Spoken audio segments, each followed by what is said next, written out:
Ideal spark சேனலுக்கு உங்களை அன்புடன் வரவேற்கிறேன். எல்லோருக்கும் வணக்கம். நலம் நலமறிய ஆவல் தோழர்களே. இந்த காணொலியை நமக்கு வழங்குவார்கள் பை மோட் ஆப். இது ஒரு ஆன்லைன் ஷாப்பிங். இங்கே நமக்கு எல்லா கிராசரிஸு, வீட்டுக்கு தேவையான நிறைய எல்லா பொருட்களும் வந்துட்டு நமக்கு அமேசான், ஃப்ளிப்கார்ட்டை விட குறைஞ்ச விலையிலே கிடைக்குது. வளர்கிற இவங்களை வந்துட்டு நம்ம ஊக்குவித்து நம்மளும் பயன்பெறுமாறு உங்களை கேட்டுக்கொள்கிறேன். இன்றைக்கி நான் வந்துட்டு பார்த்திங்கன்னா ஒரு சமையல் வீடியோ தான் நான் ரெடி பண்ணியிருக்கேன். இது வந்து தக்காளி குருமா. எங்கள் வீட்டில் சப்பாத்தின்னா இந்த குருமா எல்லாருக்கும் ரொம்ப பிடிக்கும். அதுக்கு தேவையான பொருட்கள் பார்த்திங்கன்னா மசாலா, அப்புறம் கோதுமை மாவு பிணைஞ்சி வச்சுருக்கேன், அப்புறம் வெங்காயம், பச்சை மிளகா, தக்காளி, கொத்தமல்லி, கருவேப்பிலை எல்லாம் எடுத்து வச்சுருக்கேன். வெளியே பயங்கரமாக மழை பெஞ்சிக்கிட்டு இருக்குது. அதனால் இந்த கொத்தமல்லி கருவேப்பிலையை என்னால் கொஞ்சம் அதிகமாக கலெக்ட் பண்ண முடியல. அது கொஞ்சம் கூட போட்டிங்கன்னா டேஸ்ட் நல்லாயிருக்கும். மசாலா நான் கொஞ்சம் கம்மியாக தான் போடுவேன். அதனால் ஏன்னா அவ்வளோவா சேராதுன்றதுனால சும்மா 2 தான் எடுத்து வச்சுருக்கேன். உங்களுக்கு எவ்வளோ தேவையோ வச்சுக்கோங்க. அடுப்பில் எண்ணெய் வந்துட்டு அதுக்கு வந்துட்டு நல்லெண்ணெயோ கடலெண்ணெயோ யூஸ் பண்ணிக்கலாம். அது ஒரு டேஸ்ட் கொடுக்கும். அது வந்துட்டு எண்ணெய் ஊற்றி தாளிச்சிட்டு பச்சை மிளகாவை போட்டுட்டு அப்புறம் வெங்காயத்தை நான் போட்டு பரட்ட போகிறேன். பரட்டிக்கிட்டு இருக்கேன். அடுத்தது வந்து இந்த தக்காளி பார்த்திங்கன்னா அதை அரைக்க போகிறேன். சும்மா ஒரு ஓட்டை கொஞ்சம் அது நல்லா அது மிக்ஸ் ஆகிற மாதிரி வரும். ஏன்னா நம்ம வேக தான் வைக்க போகிறோம்.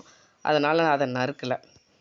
அதை அப்படியே அரைச்சி கொண்டு வந்து இதில் கொட்டிட்டா போதும். அது வரைக்கும் வெங்காயம் வதங்கின வரைக்கும் வணக்கிட்டுருக்கேன்.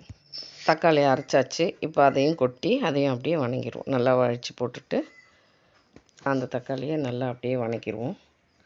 நல்லா கொஞ்சம் வதக்கணும். கொஞ்சம் அந்த நல்லா அந்த வெங்காயமும் தக்காளியும் நல்லா அதில் கலந்து வரணும். ஒரு சாஃப்டாக அந்த அளவுக்கு அதை கொஞ்சம் வதக்கணும். கொஞ்சம் மசிச்சு விட்டு பொறுமையாக அப்படியே வதக்கிட்டே இருக்கணும். தக்காளி வதங்கிட்டு கொஞ்சம் உப்பு போட்டுக்கிட்டால் இன்னும் கொஞ்சம் நல்லா வதங்கும். அதனால் அதை உப்பும் போட்டாச்சு. நல்லா வதங்கி வருது பாருங்கள். நல்லா அப்படி அது ஒன்றோடு ஒன்று மிக்ஸ் ஆகி இப்போ வந்து மிளகாப்பொடி போடணும். இது நான் எங்கள் வீட்டில் எல்லாத்துக்கும் யூஸ் பண்ணுற மிளகாப்பொடி 2 ஸ்பூன் போட்டிருக்கேன். இப்போ இது வந்துட்டு 4 பேருக்கு உண்டான ஒரு சமையல் நடந்துக்கிட்டு இருக்குங்க. போட்டு நல்லா அதையும் கொஞ்சம் நேரம் நல்லா வதக்கணும். காரம் நமக்கு தேவையான அளவுக்கு நம்ம போட்டுக்கலாம். போட்டுட்டு அதை அப்படியே வந்துட்டு நல்லா அதுவும் கலந்துட்டு தண்ணி ஊற்றிக்கலாம். தேவையான அளவுக்கு தண்ணி ஊற்றிக்கலாம். ரொம்பவும் ஊற்ற தேவையில்ல, அதுக்குன்னு கம்மியாகவும் ஊற்ற வேண்டாம் நமக்கு. ஆனால் இந்த குருமா பார்த்திங்கன்னா கொஞ்சம் தண்ணியாக இருந்ததுன்னா அது ஒரு டேஸ்ட்டு கொடுக்கும். இப்போ நிறைய பேர் வந்துட்டாங்க, டக்குன்னு சமாளிக்க முடியலன்னா இதை வச்சிட்டோம்னா அந்த டேஸ்ட்டு, அந்த மசாலா எல்லாமே நல்லாயிருக்கும். கொஞ்சம் தண்ணியாகவும் வச்சுக்கும் போது நம்மளுக்கு வந்து ஆண்டு வரும் எல்லாேருக்கும் கொடுக்குறதுக்கு. சரி, குக்கர் போட்டாச்சு. அடுத்து விசிலை போட்டு விசில் விட்டு எடுத்தாச்சு. இப்போ நல்லா இருக்குது பாருங்கள். அந்த எண்ணெய் எல்லாம் மேலே மிதக்கிற மாதிரி.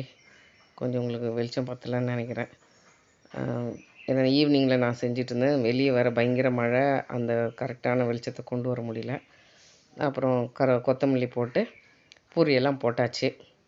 இதை குக்கரை வச்சுட்டு அந்த டயத்தில் அந்த கேப்பில் பூரியெல்லாம் போட்டாச்சு. இப்போ சாப்பிட ரெடி ஆகிடுச்சு. சர்வ் பண்ணுறதுக்கு சாப்பிட ரெடி ஆகிடுச்சு. இது எங்களுக்கு எல்லாமே ரொம்ப பிடிச்ச டிஷ்ஷு. நீங்களும் செஞ்சு பாருங்கள். நன்றி, வணக்கம்.